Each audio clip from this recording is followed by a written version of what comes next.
आदरणीय अध्यक्ष महोदय जी,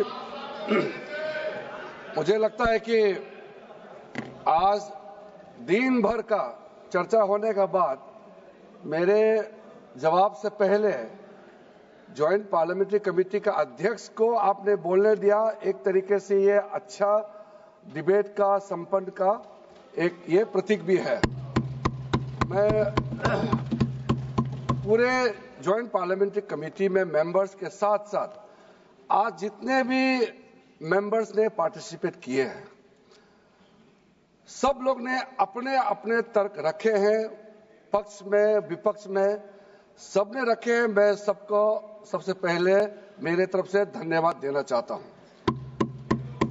मैंने गौर से सुना है और जैसे हमने शुरुआत में बिल प्रस्तुत करते समय अनुरोध किया था कि हम भरपूर चर्चा किया जाए इस सदन में और हम सबका सुनेंगे और जवाब भी हम देंगे। मेरे ख्याल से कई मुद्दे ऐसे आया जिसका जो इस बिल का पक्ष में बोलने वालों ने बहुत अच्छे तरीके से जवाब भी दिया है। इसलिए कई ऐसे पॉइंट्स हैं जिसको मैं दोहराना नहीं चाहता हूं, क्योंकि अब देर रात ये चर्चा चल रही है। इसलिए मैं समय को देखते हुए बहुत विस्तृत रूप से अपना जवाब को नहीं रखते हुए संक्षेप मगर कोशिश करूंगा कि आपका जो पॉइंट्स है वो समावित हो जाए। वैसे तो कुछ लोगों ने जो पॉइंट उठाया है वो तर्क है और कई ऐसे मुद्दे हैं जो तर्कहीन हैं। मैंने शुरू से बताया राजनीतिकरण भी हुआ है, लेकिन मैं शुरू में ये कहना चाहता हूं, जो समझते हुए नहीं समझने का अगर प्रयास करता है उसको मैं नहीं समझा सकता हूं। कुछ लोगों को मैंने शुरू में कहा कि अगर आप कहते हैं कि ये बिल गैर संवैधानिक है तो आप बताइए गैर संवैधानिक कैसे है। जबरदस्ती अनकॉन्स्टिट्यूशनल है, अनकॉन्स्टिट्यूशनल कहता है। जब मैंने शुरू में ही कोर्ट का वो प्रोनाउंसमेंट, कोर्ट ऑर्डर, ऑब्जर्वेशन को भी पढ़ के सुनाया कि वक्फ प्रॉपर्टी का मैनेजमेंट और वक्फ बोर्ड का कॉन्स्टिट्यूशन लीगल है, कॉन्स्टिट्यूशनल है। कोर्ट का जो ऑब्जर्वेशन को भी लाइन टू लाइन पढ़ के सुनाया, उसके बाद भी बोल रहा है अनकॉन्स्टिट्यूशनल है। 1954 में आजादी के बाद ये बिल लाए हैं, फिर भी बोलता है ये अनकॉन्स्टिट्यूशनल है। अगर अनकॉन्स्टिट्यूशनल था तो फिर किसी कोर्ट ने क्यों स्ट्राइक डाउन नहीं किया। इसलिए मैं इस सदन में कहना चाहता हूं, कुछ शब्द ऐसा होता है कॉन्स्टिट्यूशनल, अनकॉन्स्टिट्यूशनल, ये हल्के में इस्तेमाल नहीं करना चाहिए। डेमोक्रेसी, कुछ लोग कह रहे थे कि डेमोक्रेसी खत्म हो गया। इस तरह का जब हम शब्दों का इस्तेमाल करते हैं तो खुद भी सोचना चाहिए। हम लोग संसद सदस्य हैं, इस सदन का सदस्य होने के नाते जो शब्द हम लोग प्रयोग करते हैं उसके पीछे जो भाव है उसको समझना होगा। हम हल्के में अगर इस्तेमाल करते हैं शब्दों को तो जो सुनने वाला क्या सोचेंगे। इसलिए अब देखो, ये अपना बात करके फिर जब समझाता है वो समझने वाला तो है नहीं, इसलिए मैंने उम्मीद भी छोड़ दिया ये समझेंगे। माननीय मंत्री जी, यहाँ सब विद्वान सदस्य हैं। आज मैं सर आपको शुरू से कहा कि सबको अपना बोलने का हक है, अधिकार है, लेकिन हल्के पलके में यहाँ टोका टोकी नहीं होना चाहिए। अगर आपका पॉइंट ऑफ ऑर्डर है तो पॉइंट ऑफ ऑर्डर का संख्या बताइए, आप उसका यहाँ सदन में बात रखिए। ऐसे बैठे बैठे कमेंट पास करते रहेंगे उससे तो कोई तरीका तो है नहीं है। जैसे कि हमारा कई सदस्यों ने, जैसे मैंने कहा, अच्छा मुद्दा उठाया है। मैं सबसे पहले जो हमारा छोटा भाई समान है, लेकिन अभी कांग्रेस का डिप्टी लीडर है, गौरव गोगोई जी है, राजा जी है, कई लोगों ने मुद्दा जो उठाया उसको मैं पहले संक्षेप में जवाब देना चाहता हूं। आपने बोला कि ये वक्फ यूजर को कैसे ओमिट कर दिया है और इसका फायदा क्या है, इसको हटाने से क्या फायदा होता है। ये मैंने शुरू में भी कहा, अभी फिर से मैं उसको थोड़ा और ऐड करके बोलना चाहता हूं। ये जो वक्त में यूजर चलते फिरते में कोई कहता है कि एक जमाने में यहाँ मेरा बाप दादा या उस जमाने में ये जमीन को ऐसा इस्तेमाल करता था, अगर कोई बोल देता है, अगर वक्फ बोर्ड कहने पर उस जमीन को, उस जगह को वक्फ डिक्लेयर कर देता है, तो ये कैसे हम मान सकता है? कोई प्रमाणित रूप से अगर कहे कि ये उस समय वक्फ के लिए इस्तेमाल किया गया था, सर्टिफिकेट दिखाइए, कोई डॉक्यूमेंट दिखाइए, तो फिर इसको वक्फ डिक्लेयर किया जा सकता है। कहने पर, आप क्लेम करने पर इसको डिक्लेयर करेंगे, आप कैसे मान्यता दे सकते हैं? इसका कोई धर्म का बात ही नहीं है। कई लोगों ने कहा कि एंटी मुस्लिम है। अब बताइए एंटी मुस्लिम कैसे हो गया? चाहे मुसलमान का हो, हिंदू का हो, सिख, जैन, ईसाई, सबका हर जमीन देश का ही जमीन है। उसमें कानूनी तौर पर अगर कोई जमीन का अधिग्रहण करता है, डिक्लेरेशन करता है, रजिस्ट्रेशन करता है, सबको वेलकम करना चाहिए। इसको आप इस्लाम धर्म के खिलाफ, मुसलमानों के खिलाफ कदम उठाया जा रहा है। कई लोगों ने बार बार इस बात को दोहराया है। मैं मानता हूं कि हम लोग जब इतना विस्तार से चर्चा कर रहे हैं, तो जब इल्जाम लगाते हैं तो बिना तर्क का इल्जाम नहीं लगाना चाहिए। सर, जो हम वक्त, मैं राजा जी, आपने इस बात को 2 बार दोहराया है। I want to be very clear in informing my honorable colleagues that removal of waqf by user proposed in the bill is due to inadequate documentation, data supporting ownership of the waqf properties, leading to disputes. There are huge numbers of disputes pending in the tribunals, and we have to ensure that this speedy justice is delivered. Whatever possible effort we have to do, we must do. Otherwise, justice delayed is justice denied. We know thousands of cases are pending in the tribunals and the courts. How can we be just ignorant about things happening before us? We have the records in the hand. We have to take some proactive steps. So when we take certain provisions into consideration, there is a considered opinion applied in taking the particular step. There are numerous examples I can cite, but I don't want to take much time because much has been deliberated upon it. Sir, waqf और औलाद के बारे में कई लोगों ने जिक्र किया। हमारा ओवैसी साहब बहुत विद्वान है, उन्होंने कई मुद्दे उठाए हैं। उन्होंने एक आरोप भी लगाया कि मुसलमानों में वक़्फ़ और औलाद का आप प्रावधान कर रहे हैं, हिंदुओं में क्यों नहीं कर रहे हैं? मैं उसको बताना चाहता हूं कि हिंदुओं में तो प्रावधान पहले से है, अलग से कानून बनाने का क्या आवश्यकता है? तो इस्लाम का प्रैक्टिस में महिलाओं के लिए, बच्चों के लिए जहां कमियां है, उसको पूरा करने के लिए हम इस यहाँ पे प्रावधान लेके आ रहा है। एक यूनिफॉर्म हो हमारे देश में, अपने बच्चे, अपने महिला सब देश का नागरिक है, हम कैसे छोड़ देंगे? तो इसका मतलब आप खुद ही हमको आरोप लगाएंगे आप सरकार में क्या कर रहे हैं, आप मुख दर्शक बन के बैठे हुए हैं। इसलिए मैं कहना चाहता हूं, चाहे विडो हो, डिवोर्स वुमेन हो, चाहे वो ऑर्फन्स, अनाथ हो, उनका प्रावधान हमने किया है, जिसका एक्सप्लेनेशन मैंने पहले भी दिया है। गौरव जी ने जो एक चीज थोड़ा सा उल्टा समझाया, मैं उसको थोड़ा सा सीधा समझाना चाहता हूं। उन्होंने कहा कि 7% जो कंट्रीब्यूशन मुतावलीस का ओर से जो दिया जाता है बोर्ड को, उसको 7% से 11% बढ़ाना चाहिए। मैं उसको सही करके बताना चाहता हूं। हम चाहते हैं कि बोर्ड को सपोर्ट करने के जगह वो पैसे को गरीबों के लिए ज्यादा इस्तेमाल करें। जो औकाफ है उसको डेवलप करने के लिए और भी रिसोर्सेस उसके पास रहे। हम तो चाहते हैं कि वेलफेयर के लिए काम हो, तो उसका प्रावधान को बढ़ाने का किया है। तो मैं ये करेक्शन के तौर पर आपको कहना चाहता हूं। कलेक्टर के बारे में ऐसा कहा गया कि कलेक्टर जो है बहुत बड़ा एक ऐसा ये पोजीशन, ऐसा एक कुर्सी है जो सिर्फ हम लोगों को नुकसान करने के लिए बैठा है, और कलेक्टर पोजीशन को विश्वास नहीं करना चाहिए। इतने सालों से कलेक्टर का जो बेसिक जॉब होता है वो रेवेन्यू, प्रशासन और बाकी जो डिस्ट्रिक्ट में व्यवस्था के लिए कलेक्टर होता है। डिस्ट्रिक्ट कलेक्टर होता है, डिप्टी कमिश्नर कहा जाता है, कहीं कहीं डिस्ट्रिक्ट कलेक्टर कहा जाता है, वो बेसिकली डिस्ट्रिक्ट में वेलफेयर ऑफिसर होता है। अगर हम कह दें कि हम कलेक्टर को विश्वास ही नहीं करेंगे, आप सोच के देखिए फिर हम विश्वास किसको करें। तो इसलिए कलेक्टर जो है किसी पार्टी का नहीं होता है, कलेक्टर एक ड्यूटी बाउंड ऑफिसर होता है और जिम्मेदारी के साथ वो अपना ड्यूटी निभाता है।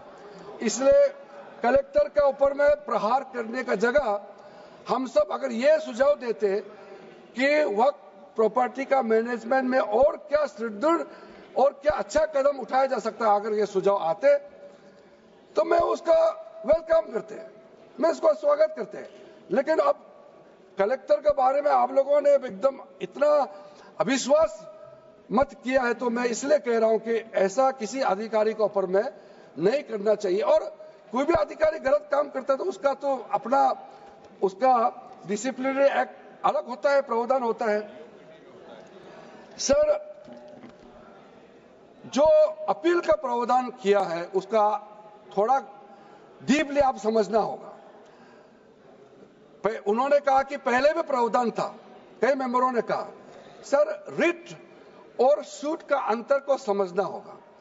जो रिट पिटीशन होता है वो कितना रेस्ट्रिक्टिव होता है और उसमें वो डिस्क्रिशनरी होता है। सर, उसमें आपको कोई अपना हक है, अपना अधिकार हिसाब से आप जा नहीं सकता है, उसका बहुत सीमित उसमें विंडो खुला होता है।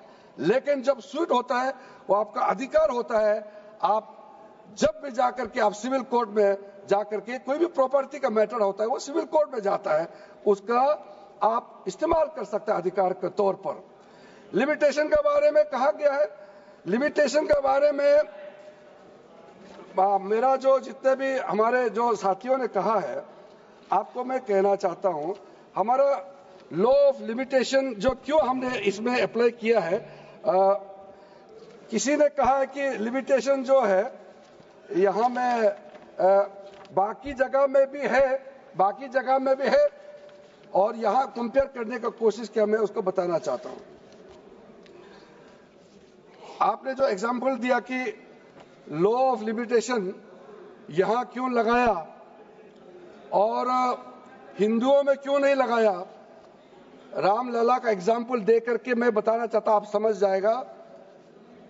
रामलला का वहां में लॉ ऑफ लिमिटेशन लगाया क्योंकि रामलला माइनर है और उसी हिसाब से उसमें लॉ ऑफ लिमिटेशन का वहां एप्लीकेशन हुआ है।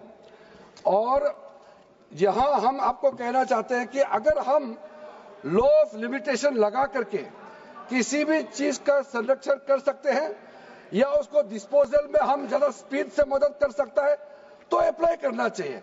अगर लॉ ऑफ लिमिटेशन हम हटा देंगे, जहां जरूरत है वहां से हटा देंगे और अब बरसों तो किसी भी चीज का मर्जी से क्लेम कर सकता है, तो आप सोच के देखिए ऑलरेडी इतना केसेस पेंडिंग है, उसमें कितना और बढ़ोतरी होगा। आप नहीं चाहता है क्या केस का डिस्पोजल जल्दी हो?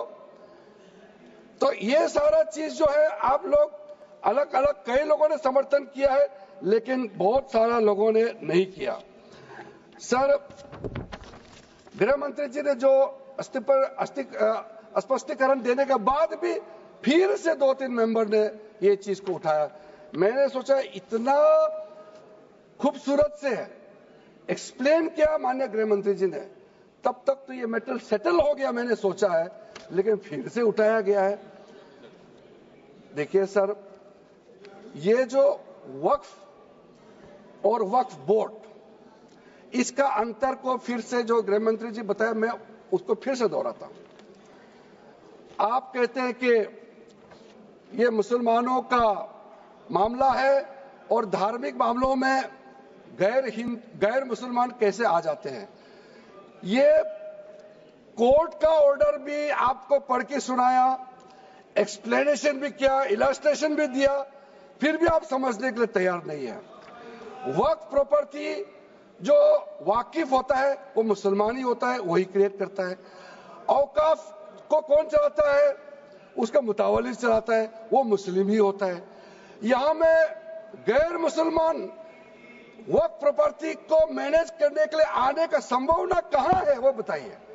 जबरदस्ती बोलता है कि नॉन मुस्लिम वक्फ प्रॉपर्टी और मुस्लिम का रिलीजियस अफेयर्स में क्यों हस्तक्षेप कर रहा है। हम बार बार बोल रहे हैं कि नहीं है, फिर भी आप बोल रहे हैं। सर, मैं इसका इलाज नहीं कर सकता हूं। सच्चाई को मानने के लिए वो तैयार नहीं है।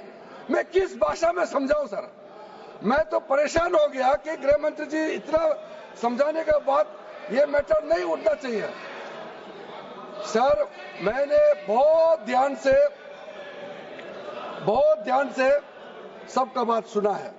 ये एक एक पॉइंट में जवाब दूंगा तो बहुत लंबा हो जाएगा, लेकिन एक डिटेल में आपको जरूर बताना चाहता हूं। जो टोटल वक्फ प्रॉपर्टी हमारा पोर्टल में है, मैं उसका जिक्र सदन के सामने में शेयर करना चाहता हूं। चैरिटेबल पर्पस के लिए हम लोग कहते हैं, कैसे इस्तेमाल हुआ है, कितना हुआ है, आप खुद सुन लीजिए। हमारा देश में हमारा वामसी पोर्टल का हिसाब से टोटल स्कूल कितना है? 1389 एकड़, उसमें 0.037% वेलफेयर के लिए इस्तेमाल किया गया है। मदरसा कितना है? 1,85,756 एकड़ है, और इसमें वेलफेयर के परसेंटेज कितना है? 4.9%। मुसाफिर खाना कितना हमारा देश में?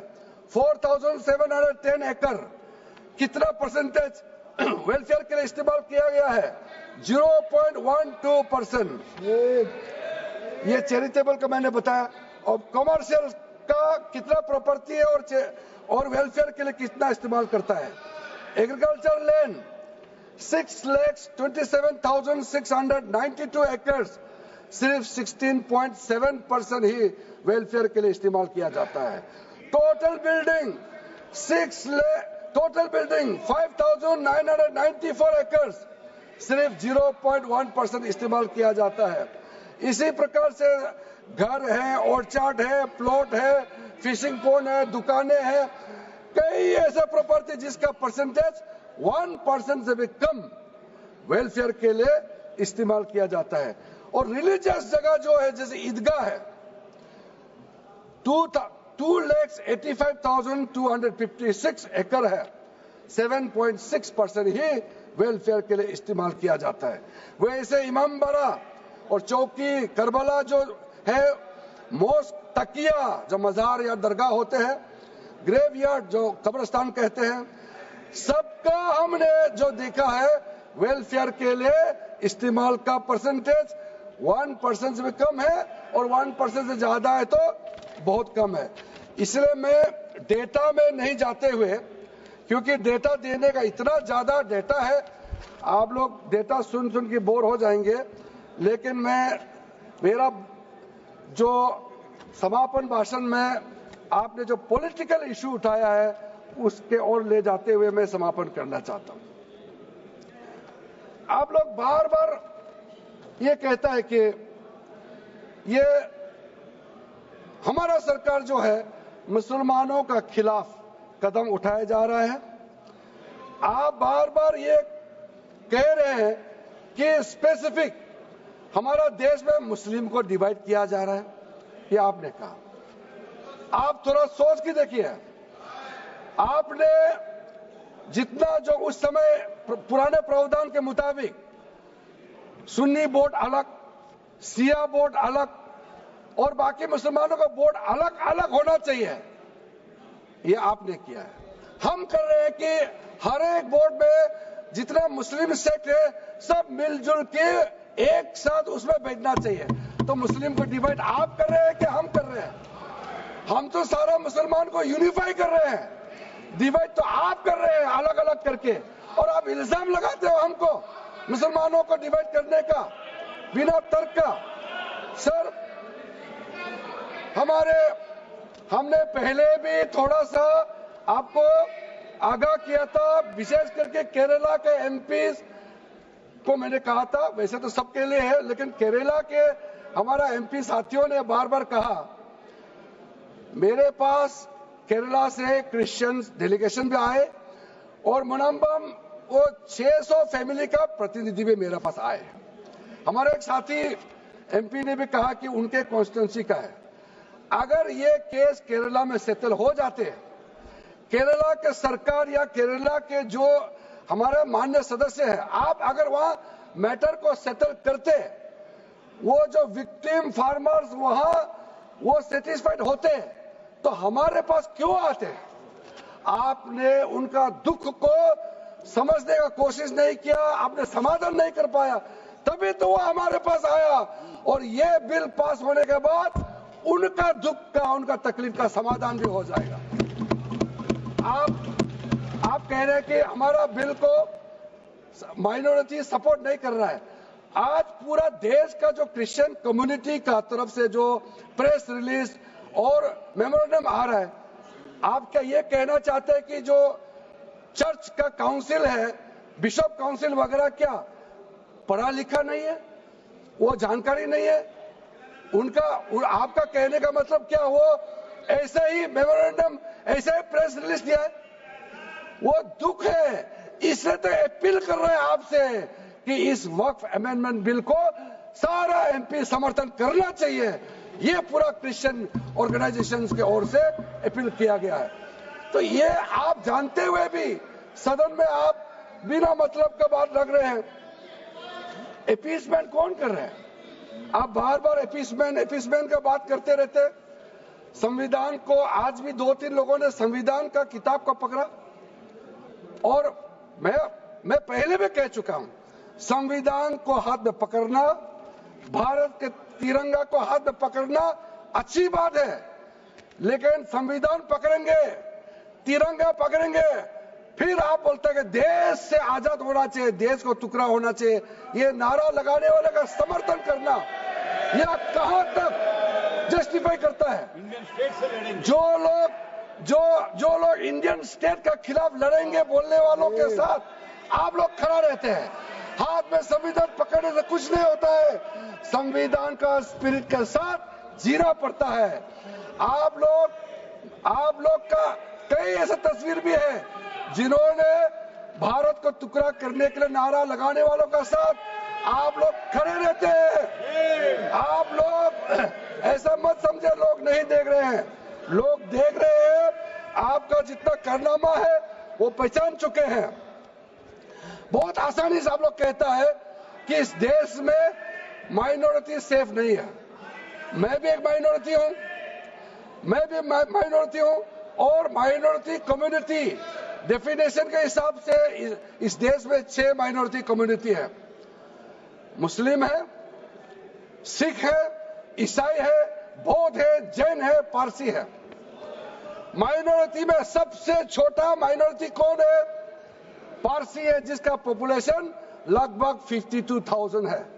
सिर्फ 52,000 लगभग बच गया अध्यक्ष महोदय जी हमारे देश में। आप लोगों ने इतना छोटा माइनॉरिटी के लिए सोचा नहीं है। नरेंद्र मोदी जी की सरकार ने इतने छोटा खत्म होने वाला है करके जियो पारसी स्कीम चलाया ताकि हमारा पारसी कम्युनिटी लुप्त ना हो जाए। सबसे छोटा कम्युनिटी का चिंता, वोटों का दृष्टि से वो एक एमपी भी नहीं जिता सकते हैं, लेकिन कहीं लुप्त ना हो जाए। हमारा देश के लिए बहुत कंट्रीब्यूशन दिया है पारसी कम्युनिटीज। अभी मैं जब यहाँ से खाना खाने के लिए गए थे बाहर मेरा कमरे में, तो पारसी का बड़ा धर्मगुरु आकर के हाथ जोड़ करके अभिनंदन किया है नरेंद्र मोदी जी को, हमारी सरकार को, कि वक्त अमेंडमेंट बिल लेके आया है। क्या वो छोटा कम्युनिटी है बोल के उसको हम भूल जाएंगे, उसको वैल्यू नहीं देंगे क्योंकि उसका वो एमपी नहीं जिता सकता है? छोटे से छोटे कम्युनिटी को भी ध्यान रखने का काम नरेंद्र मोदी जी सरकार ने किया है। आप अध्यक्ष महोदय जी वेणुगोपाल जी, थोड़ा सा उनको जब सच्चाई बात बता रहे हैं तो वो सुन नहीं पा रहे हैं, इसलिए वो बैठने में तकलीफ मैं देख रहा हूं, लेकिन थोड़ा पेशेंस से सुनिए, मैं बहुत जल्दी अपना बात को समाप्त करूंगा। माइनॉरिटी कम्युनिटी सेफ नहीं है, किसने कहा? आज भी कई सदस्यों ने यह लफ्ज को फिर से इस्तेमाल किया है। अध्यक्ष महोदय, मैं एक चीज कहना चाहता हूं, हमारा सरकार के खिलाफ आप नाराबाजी लगा सकते हैं, क्रिटिसाइज कर सकते हैं, डेमोक्रेसी में चलता है। लेकिन आप जो कहता है कि हिंदुस्तान में माइनॉरिटी सेफ नहीं है, आप समझता है इसका क्या मतलब है? मैं दावे के साथ कह सकता हूं, मैं खुद एक माइनॉरिटी हूं, हिंदुस्तान से ज्यादा माइनॉरिटी का सेफ्टी कहीं और नहीं है।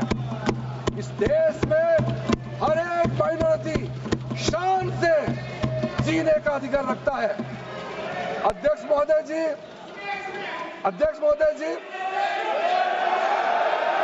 ये कोई मतलब नहीं है। अध्यक्ष महोदय जी, आपको मैं छोटा सा उदाहरण देना चाहता हूं। हमारा देश में जितना बॉर्डर कंट्री से आप सब जानते हैं, 1959 में, अध्यक्ष महोदय जी, 1959 में चीन और तिब्बत में जो समस्या हुआ, उस समय तिब्बतन जो लोग हैं, परम पावन दलाई लामा जी के साथ कहां आना पड़ा? हमारा देश में आया और शरण लेकर के यहां बैठा हुआ है। म्यांमार में डेमोक्रेसी को लेकर के समस्या जब खड़ा हुआ, वहां के सारा रेफ्यूजी कहां आया? हिंदुस्तान में, भारत में आकर के हमारे यहाँ रेफ्यूज लिया है।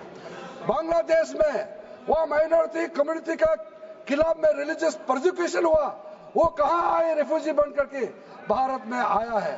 पाकिस्तान में, अफगानिस्तान में जब माइनॉरिटी सिख हो, क्रिश्चियन हो, हिंदू हो, बौद्ध हो, जब वहां रिलीजियस परसिक्यूशन हुआ, वो कहां आए? वो हमारा देश में आया है। अध्यक्ष महोदय, श्रीलंका तमिल का साथ जब समस्या हुआ, श्रीलंका तमिल भारत में आए हैं। तो आप कैसे कह सकते हैं कि भारत में माइनॉरिटी सेफ नहीं है? ये बहुत गलत बात जो आप लोग कह रहे हैं। आपको आने वाला पीढ़ी भी माफ नहीं करेगा। अपना देश को गाली देना, अपना देश को बदनाम करना, ये आप सदन में रिकॉर्ड में कहा है। आने वाला पीढ़ी आपके बारे में क्या सोचेंगे आप सुन लीजिए। और कहता है कि सेकुलर के बारे में कई लोगों ने कहा है, जब हमारा देश, भारत देश का विभाजन हुआ तो भारत देश तो सेकुलर रह गया, हमारा देश से जो अलग हुए वो सेकुलर नहीं हुआ। क्यों अध्यक्ष महोदय? ये तो जानना जरूरी है और इस सदन में मुझे कहना चाहिए। इस देश में भारत देश सेकुलर इसलिए है कि भारत देश में मेजॉरिटी लोग सेकुलर सोचते हैं। मेजॉरिटी सेकुलर सोचते हैं, तभी तो ये देश सेकुलर है। बांग्लादेश और पाकिस्तान में सेकुलर क्यों नहीं है? किसके वजह से सेकुलर है? उसको कम से कम एक्नॉलेज तो करना चाहिए। इसलिए सेकुलरिज्म को लेकर के ये लोग बार बार सेकुलर कहते। अगर ये पाकिस्तान में होते, बांग्लादेश में होते तो अपने आप को ये सेकुलर नहीं कहते। यहाँ सब फ्रीली कह सकते हैं हम सेकुलर देश में रहता है, तो इसके बावजूद भी आप इस देश को गाली देने का काम करता है। अध्यक्ष महोदय, इसमें हमारा जो माइनॉरिटी कम्युनिटीज को लेकर के जो आप लोगों ने बदनाम करने का कोशिश किया, मैं आपका जो पुराना रिकॉर्ड को मैं कहना चाहता हूं। हमारे पूर्वोत्तर राज्यों में पंडित जवाहरलाल नेहरू जी के समय में, मैं नेहरू जी का क्रिटिसाइज नहीं कर रहा हूं, मैं उन्होंने क्या कहा और क्या पॉलिसी अपनाया उसको मैं बोलना चाहता हूं। पंडित जवाहरलाल नेहरू जी ने 1950s में स्ट्रिक्ट ऑर्डर पास करके कहा है कि नॉर्थ ईस्ट में क्रिश्चियन मेजोरिटी नहीं करना है, ट्राइबल लोगों का अपना तरीका से जीना देना चाहिए। आज हम क्रिश्चियन के खिलाफ हम नहीं कर रहे हैं। वो नेहरू जी ने कहा था कि tribal should be allowed to live according to their customs and traditions.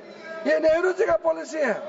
बाद में श्रीमती इंदिरा गांधी जी के समय में मदर तेरेसा को हमारे वहां नहीं आने देने के लिए प्रतिबंध किसने लगाया? इंदिरा गांधी जी ने मदर तेरेसा का एंट्री बैन किया है। और हमको आप कहते हैं कि क्रिश्चियन को अटैक करते हैं।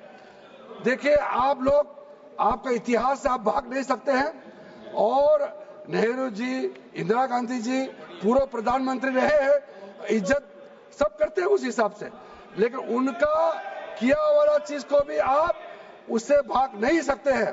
अध्यक्ष महोदय जी, ये 12 बजने वाले हैं, 12 बज के पार हो गए। मैं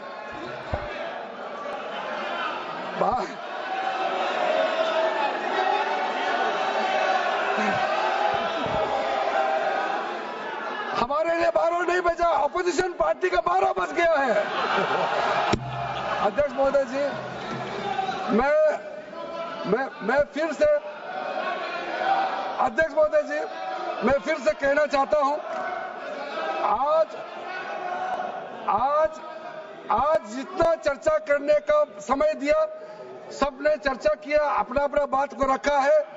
जिसको समझना था समझ गया है, जिसको नहीं समझना था उसको समझा के फायदा नहीं हुआ, वो भी मैंने देख लिया है।